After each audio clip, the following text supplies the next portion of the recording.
Hello everyone. कल हम लोगों ने डिस्कस कर लिया था अलाउद्दीन खिलजी के जो नॉर्थ के अभियान थे वो, और ऑलमोस्ट सारे अभियान हम लोगों ने कवर कर लिए जो हमारे लिए काम के हैं। आज हमको डिस्कस करना है कि अलाउद्दीन खिलजी ने साउथ में कौन कौन से अभियान किए थे और क्यों।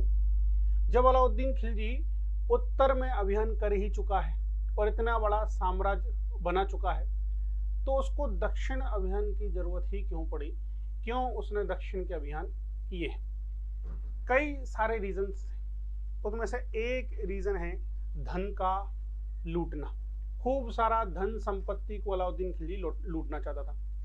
देखो, इतने सारे अभियान किए और वो सारे के सारे अभियान खूब लंबे लंबे चले हैं। एक एक डेढ़ डेढ़ साल का घेरा डाला रखा है अलाउद्दीन खिलजी ने।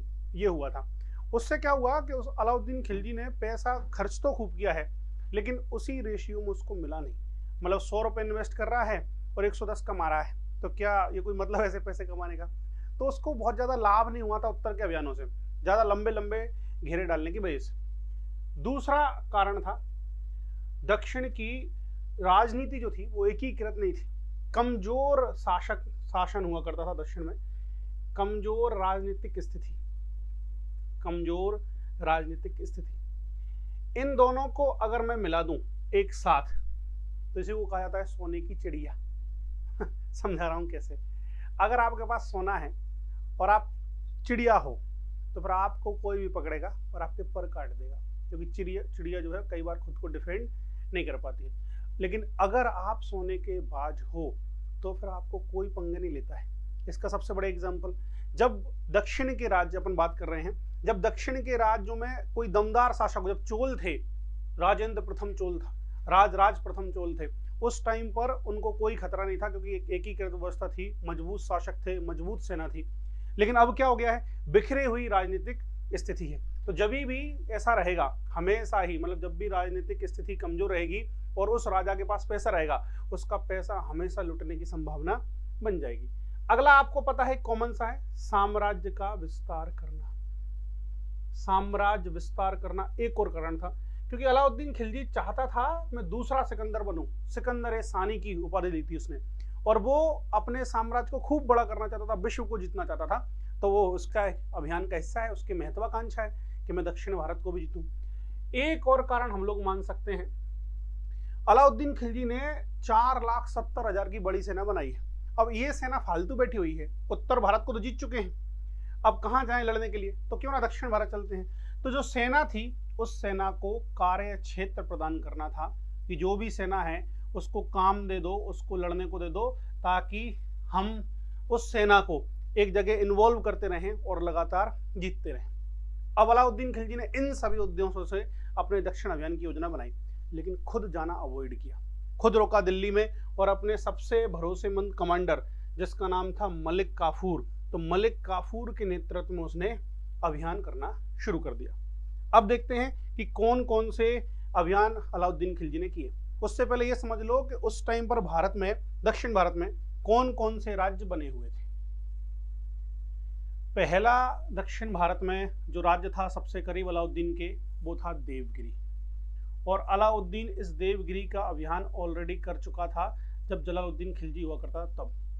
दूसरा था यहाँ आंध्र प्रदेश तेलंगाना वाला एरिया में, वो था वारंगल राज्य था। तीसरा था यहाँ पर द्वार समुद्र, जहां होयसलों का कब्जा था, द्वार समुद्र राज्य था। और चौथा जो राज्य है, उस चौथे राज्य का नाम है मदुरई। और मदुरई में लंबे टाइम से पांड्यों का शासन लगातार चल रहा है। अब पहले देखते हैं देवगिरी का अभियान। तो मलिक काफूर को भेजा कि मलिक काफूर आप जाओ और देवगिरी का अभियान करके आओ। मलिक काफूर जब देवगिरी का अभियान करने जा रहा था, तो अलाउद्दीन ने मलिक काफूर ने पूछा होगा कि भाई क्यों अपन को देवगिरी का क्यों जीतना है। तो वो कारण तो थे ही, लेकिन देवगिरी के बारे में कुछ स्पेसिफिक कारण भी थे। उनमें से पहला कारण था, अगर हम देखें कि देवगिरी पर अभियान क्यों किया है, उसका पहला कारण था कि जब अलाउद्दीन खिलजी ने रामचंद्र देव को परास्त किया था ना जलालुद्दीन के टाइम पर, तब जो रामचंद्र देव हैं, अच्छा यहाँ के शासक हैं, जल्दी से वो देख लेते हैं। रामचंद्र देव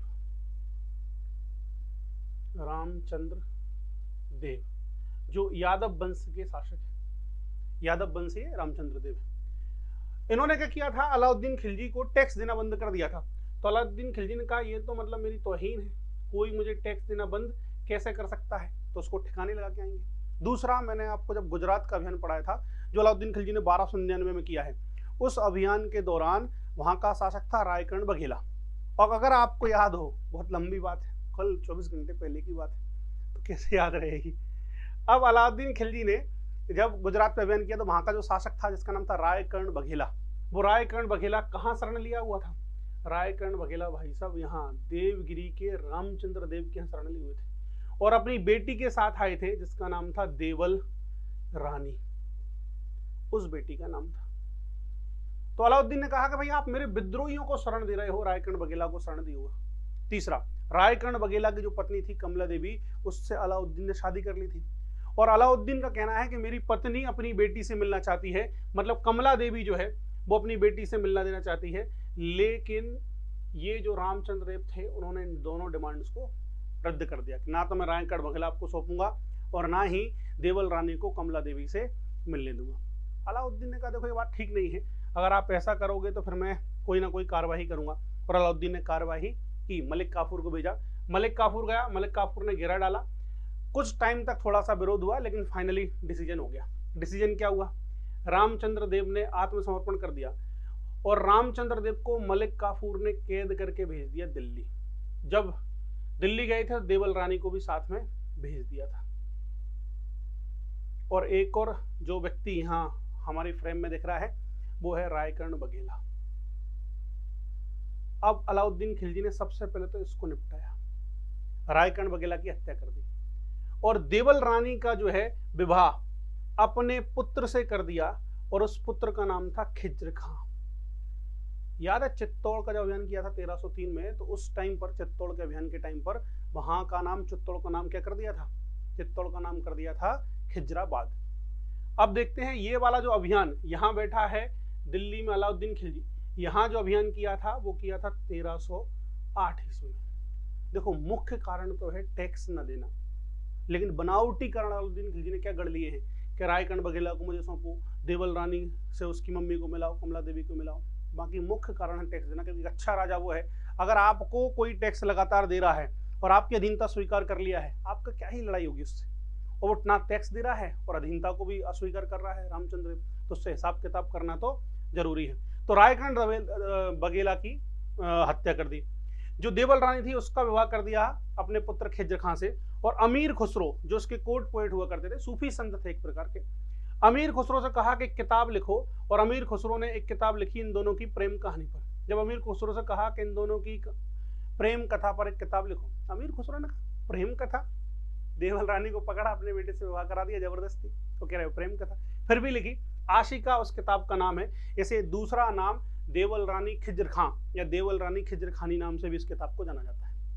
अब बात आई रामचंद्र देव की कि रामचंद्र देव के साथ क्या किया जाए। अलाउद्दीन खिलजी ने रामचंद्र देव को कर दिया माफ और उसको दी राय रायण की उपाधि। रामचंद्र देव को पहले तो विश्वास नहीं हुआ, वो 2-3 बार बोला कि महाराज मैं हूँ रामचंद्र देव, वो अभी जो आपको टैक्स वैक्स देने का मना किया था, मलिक काफूर मेरे खिलाफ ही लड़ा है। अलाउद्दीन कह रहा है कोई बात नहीं रामचंद्र भाई, अपन दोनों तो दोस्त हैं, पहले भी मैंने तुमको माफ किया था, अभी भी तुमको माफ कर रहा हूँ, क्यों टेंशन ले रहे हो। माफ करके राय रायण की, ये उपाधि VVIMP है, राय रायण की उपाधि दी।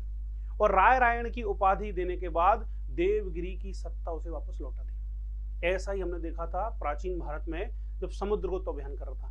समुद्रगुप्त ने इधर पूर्व वाले सारे राज्यों को जीत लिया था, पूर्वी दक्षिण के दक्षिणी भाग जो है उसका पूर्वी तट जो है उसके 12 राज्यों को हराया था और उनके राज्य उनको वापस कर दिए थे। सेम अलाउद्दीन खिलजी ने कहा 2-3 शर्तें रखी, आप हमें टैक्स दोगे, युद्ध हरजाना दोगे, और जब हम दक्षिण के अभियान करेंगे तो उन दक्षिण के अभियानों में मेरी सहायता करने वाले हो। तीनों शर्तें रामचंद्र देव ने मान ली, कोई और ऑप्शन था ही नहीं। जब कोई ऑप्शन नहीं था तो रामचंद्र देव ने तीनों शर्तें मानी और अलाउद्दीन खिलजी ने अपने जो रामचंद्र देव भाई साहब हैं उनको माफ कर दिया। अब मलिक काफूर आगे बढ़ा और आगे बढ़ने में जो दूसरा राज्य था उसका नाम है वारंगल। वारंगल का अभियान किया 1309-10 में अभियान किया। वारंगल का जो शासक है उस शासक का नाम था प्रताप रुद्र देव, प्रताप रुद्र उसका नाम था, और ये काकतीय वंश का शासक हुआ करता था। काकतीय वंश भी उसको बोलते हैं, काकतीय वंश का शासक हुआ करता था। इसका भी घेरा डाला मलिक काफूर ने और इसमें समर्थन कौन कर रहा होगा? देवगिरी वाले समर्थन कर रहे होंगे, क्योंकि शर्त ही है उनके साथ कि आप हमारा समर्थन करोगे। अब क्या हुआ, जो काकतीय वंश वाला था उसका घेरा डाला। शुरू में तो वो हीरो बन रहा था कि नहीं मैं सरेंडर नहीं करूंगा, ये नहीं करूंगा, वो नहीं करूंगा, लेकिन उसको समझ में आ गया बाद में कि मलिक काफूर बहुत बड़ी सेना लेके आया है, इस सेना से लड़ा तो नहीं जा सकता है, इसलिए उसने आत्मसमर्पण किया। और जब आत्मसमर्पण किया तो अपनी खुद की, रामचंद्र ने सोने की बनी हुई एक मूर्ति भेजी, और वो जो मूर्ति थी वो जंजीरों में जकड़ी हुई थी, जंजीरों में जकड़ी हुई थी। था क्या कि मूर्ति बनी हुई है, गले में जंजीर डली हुई है, एक प्रकार का मैसेज है कि मैं आपके सामने आत्मसमर्पण करने को तैयार हूं, मैं बंदी बनने के लिए तैयार हूं। यही हुआ, अलाउद्दीन खिलजी ने उसका आत्मसमर्पण, मलिक काफूर जो था, मलिक काफूर ने उसका आत्मसमर्पण स्वीकार कर लिया, और उसे भी रामचंद्र देव को जैसे दिल्ली भेजा था, ऐसे प्रताप रुद्र देव को भी दिल्ली भेज दिया, जहां अलाउद्दीन ने उसको माफ कर दिया है, और उसका राज्य जो है, उसका राज्य से वापस, काकतीय राज्य जो है, वो काकतीय राज्य वारंगल क्षेत्र जो है उसको वापस लौटा दिया। शर्त सेम, टैक्स दोगे, अधीनता स्वीकार करोगे, आगे का रास्ता हमें दिखाने वाले हो। इस अभियान के दौरान एक और खास बात है, ये प्रताप रुद्र भाई के पास हुआ करता था कोहिनूर हीरा, और वो कोहिनूर हीरा प्रताप रुद्र देव से किसके पास पहुंच गया? मलिक काफूर के हाथों से होते हुआ सीधा पहुंच गया अलाउद्दीन खिलजी के पास। जब वारंगल जीत लिए तो अगला राज्य जाता है, और अगले राज्य का नाम है द्वार समुद्र। जो द्वार समुद्र, उसमें दो तीन बातें आप लोग याद रखो। पहला, इसकी राजधानी है हेलीवेड, ये क्वेश्चन 1-2 बार आ चुका है, ठीक है, हेलीवेड इनकी राजधानी है। और यहाँ जो वंश है उसका नाम है होयसल वंश, ये लंबे समय से होयसल यहाँ है। आपने जब पढ़ा होगा कुछ राज्यों को, जब हमने पढ़ा था तो हमने देखा था कि होयसलों को खूब सारे लोगों ने हराया भी है। पहले यहाँ गंग वंश भी हुआ करता था, जिनको पश्चिमी गंग बोलते हैं। होयसल राजवंश था, हेलीवेड इनकी राजधानी थी, और राजा का नाम था वीर वल्लाल थर्ड, वीर वल्लाल तृतीय, ये राजा साहब का नाम था, थर्ड वाले थे। जैसे ही मलिक काफूर पहुंचा, भाई साहब ने कहा मैं भी क्या पंगे लूं, जब तुम रामचंद्र देव को हरा चुके हो, प्रताप रुद्र से आत्मसमर्पण करा चुके हो, तो मैं कौन सी चीज हूँ, किस खेत की मूली हूँ। उसने भी आत्मसमर्पण कर दिया, और सेम शर्तें इसने भी मान ली। अलाउद्दीन की जो अधीनता है, उस अधीनता को स्वीकार कर लिया। अब लास्ट राज्य हमारा बचा है मदुरई। मदुरई में सबसे ज्यादा सोना हुआ करता था मदुरई वालों के पास। मदुरई में थे पांड्य वंश के शासक, पांड्य वंश के शासक शासन कर रहे थे। अब इसी बीच में क्या हुआ कि यहाँ के जो शासक थे, जिनका नाम था मारवर्मन, उन मारवर्मन की हो गई मृत्यु। और जब मारवर्मन की मृत्यु हो गई तो उनकी मृत्यु के पास उनके दो पुत्र थे, एक थे सुंदर पांड और दूसरा था वीर पांड। एक का नाम है सुंदर पांड SP, और दूसरे का नाम है वीर पांड। इन दोनों में उत्तराधिकार के लिए संघर्ष हो गया। ये जो सुंदर पांड भाई था, ये सुंदर पांड भाई मलिक काफूर के पास पहुंच गया सहायता मांगने के लिए। मलिक काफूर ऑलरेडी यहाँ आना चाह रहा है, और ये अभियान हुआ था 1311 में, और इससे पहले वाला होयसल वाला अभियान भी कब हुआ था? 1311 में। मलिक काफूर ऑलरेडी यहाँ आना चाह रहा है। उसने कहा ये तो सोने पे सुहागा है, आइसिंग ऑन द केक है, मजे आ गए हैं, मैं भी चाह रहा हूँ, चलो अपन दोनों चलते हैं। मलिक काफूर गया, सुंदर पांडे ने उससे सहायता मांगी, मलिक काफूर वहां पहुंचा।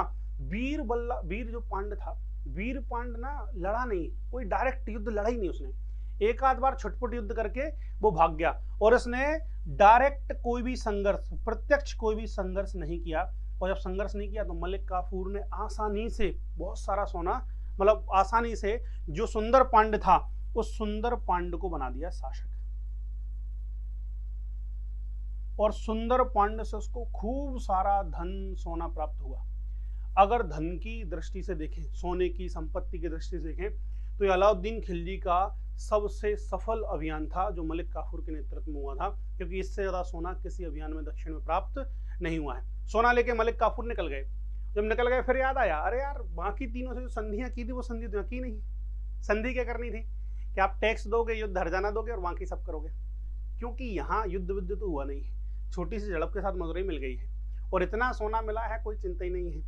लेकिन जैसे ही मलिक काफूर वापस गया तो मलिक काफूर के वापस जाते ही वीर पांड दोबारा आ गया, और वीर पांड ने सुंदर पांड को हटा के खुद का राज्याभिषेक करा लिया। तो दो बातें आपको याद रखनी है, पहला सबसे सफल अभियान था अगर धन की दृष्टि से देखें, दूसरा ये जो पांड थे मदुरई के, इन्होंने मलिक काफूर और अलाउद्दीन खिलजी की अधीनता स्वीकार नहीं की है। इन्होंने नहीं कहा हम तुम्हारी अधीनता स्वीकार करेंगे, कोई अधीनता स्वीकार करने की इन्होंने बात नहीं की। तो बस आपको 4 अभियानों में से ये एक बचे थे कि इन्होंने कोई अलाउद्दीन को टैक्स देने, अधीनता स्वीकार करने, छत्र धारण करने की कोई बात स्वीकार नहीं की। तो और मलिक काफूर इसके बाद वापस चला गया। एक दो बातें और हैं मदुरई के अभियान में। जो वीरपंड था उसकी सेना में मुस्लिम सैनिक भी शामिल थे, और जब मुस्लिम सैनिक शामिल थे तो मलिक काफूर ने इस टाइम पे घोषणा की कि जो भी मुस्लिम सैनिक हैं वो मेरे पास आए, हम काफिरों के साथ मिलकर लड़ेंगे, और उनकी सैलरी डबल ट्रिपल करके उनको दी। 20,000 के आसपास सैनिक थे जो मलिक काफूर से जाके मिल गए थे। एक और इतिहास में आपको मिलेगा, इस अभियान के दौरान ये जो मलिक काफूर है, चिदम्बरम मंदिर को नष्ट किया, रामेश्वरम तक का अभियान किया, रामेश्वरम में मंदिरों को नष्ट किया और वहां मस्जिद का निर्माण करवाया। ऐसे जाके अलाउद्दीन खिलजी के चारों जो राज्य थे उन चारों राज्यों में विजय प्राप्त हुई, अलाउद्दीन खिलजी जीत गया। एक पंगे हो गए थे हमारे ये जो देवगिरी है वहां पर क्या पंगे हुए थे? रामचंद्र देव की हो गई मृत्यु। रामचंद्र देव के बाद, अच्छा अभियान चारों सफल रहे हैं मलिक काफूर के, बस देवगिरी का एक छोटा सा पंगा है वो देख ले जल्दी से। यहाँ रामचंद्र देव की मृत्यु हो गई थी, और जैसे ही मृत्यु हुई तो उनका पुत्र था शंकर देव बन गया था। और शंकर देव ने घोषणा कर दी कि मैं अलाउद्दीन की अधीनता को स्वीकार नहीं करता हूं। अलाउद्दीन खिलजी का दिमाग खराब, उसने कहा बताओ बाप तो स्वीकार करता रहा, बेटा नहीं स्वीकार करेगा, ऐसा कैसे नहीं कर सकता। अलाउद्दीन खिलजी ने मलिक काफूर को भेजा, मलिक काफूर ने इसको मारा, और रामचंद्र देव के दामाद, ये भाई साहब के जो दामाद थे जिनका नाम था हरपाल देव, उन हरपाल देव को शासक बना लिया। यहां देखो 4 अभियान किए हैं 4 राज्यों के। पहली बार ऐसा हुआ है कि राजा को, जो वहां का रायकर्ण बघेला साउथ का राजा नहीं है, वो गुजरात का राजा था इसलिए मारा है, पहली बार ऐसा हुआ किसी राज्य के राजा को मारा है।